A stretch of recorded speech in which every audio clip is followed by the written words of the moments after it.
السلام عليكم ورحمة الله وبركاته. ازيكم يا حبايبنا؟ عاملين ايه؟ النهارده الجمعة، كل جمعة وانتم طيبين وتنعادوا لها بخير جميعا يا رب، وكل سنة وانتم طيبين في الأيام الحلوة المفترجة دي. معانا حلة على النار يا حبايبنا، كانت زيت صغيرة اهي.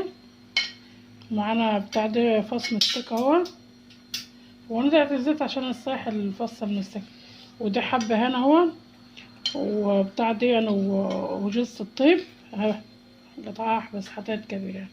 فلفل اسمر هما نازله كده عشان تبقى ريحته حلوه.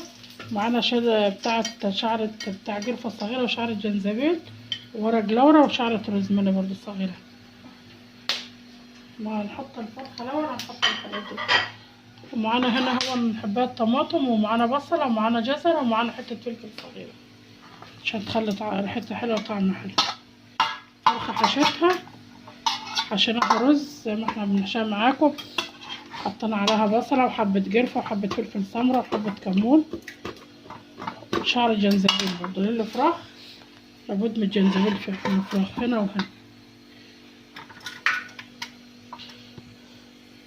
يا حبيبنا نديها صدمة كده، والورق ده ورق فرخة تسمية.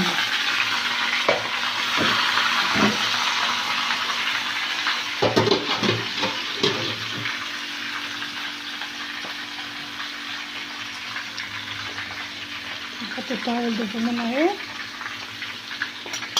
نديها صدمة حلوة.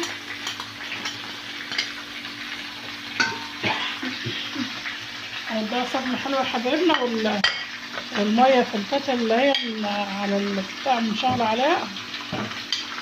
البصل دي بقى لما ينعمل في التشويحة كده، حطة الفلفل دي بتخلي الحتة حلوة.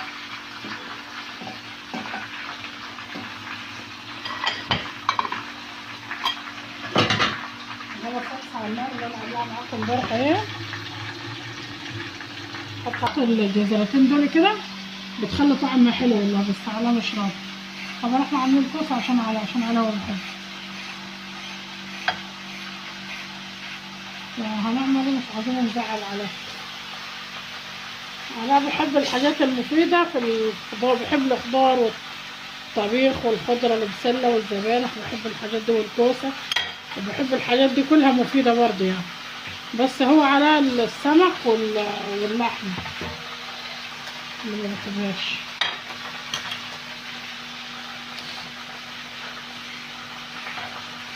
لكن هو بحب البيض، وبحب الطبيخ والرز في السمك وفي اللحمة.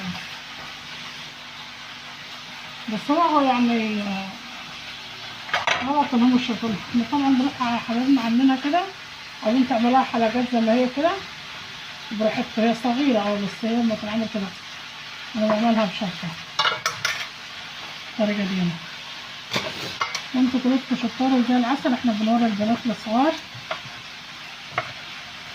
العرايس الصغار والبنات الصغار، ربنا يسعدهم وربنا يفرح الصبايا ويفرح الشباب كله. نعملها بالطريقة دي يا حبايبنا، وتاخدوها على النار.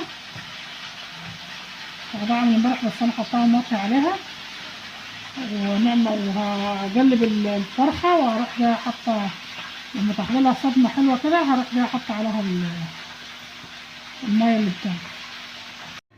المية على الفرخة خلطت لها صدمة حلوة هي في الكتل عشان ازودها، عشان الفرخة دي كبيرة بتاخد نار. والكوسة هي انا بتعامل معاها زي عملة الزبانخ كده. الصلصة تحت ومش بسيبها كده، وبحط عليها، ما بحطش عليها مية، هي بتنزل مية لروحها. وبعد ما تستوي في الصلصة حلو بروح عاملاها، بس انا هسيبها مكشوفة كده لغاية لما البخار يعملها في بعضها. لو السمان اهو اتكسر حتى نسيته. دي قلبت على الناحية التانية، قلبت تستوي. شفتوا لما استوى عمل ازاي؟ معانا حلة فيها زيت هنحط عليها.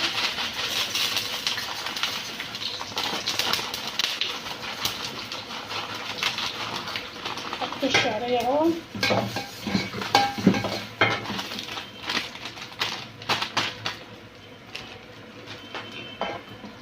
هنقلب يا حبايبنا كده. والرز غسلاه ومصفياه، والمية في الحاجة كده ادينا فيه كده عشان هو مش يطلع كله لون واحد. اهو يا حبايبنا غدانا معاكم النهارده اهو غدا. اتفضلوا الغدا معانا كليتكم، مرحب بيكم، وكل سنه وانتم طيبين وكل جمعه وانتم طيبين. اهي يا حبايبنا الفرخه مستويه عامله ازاي، والحشو جوه مفلفل عامل ازاي. اتفضلوا الغدا معانا كليتكم، مرحب بيكم. طبعا الورك بتاع التسميده اتقطع على روح اصلا في الحل. اتفضلوا يا حبايبنا الغدا معانا كليتكم، مرحب بيكم، وان عجبكم المحتوى بتاعنا. اللي بيشوف تيتا بره لأول مرة يشترك معانا، فعل الجرس عشان كل ما نعمل حاجة توصلكم. حبايبنا اللي معانا من الأول يكتبوا لنا كومنت حلو كده، ويعملوا يفعلوا التاني، يحطوا لايك حلو كده. والسلام عليكم ورحمة الله وبركاته.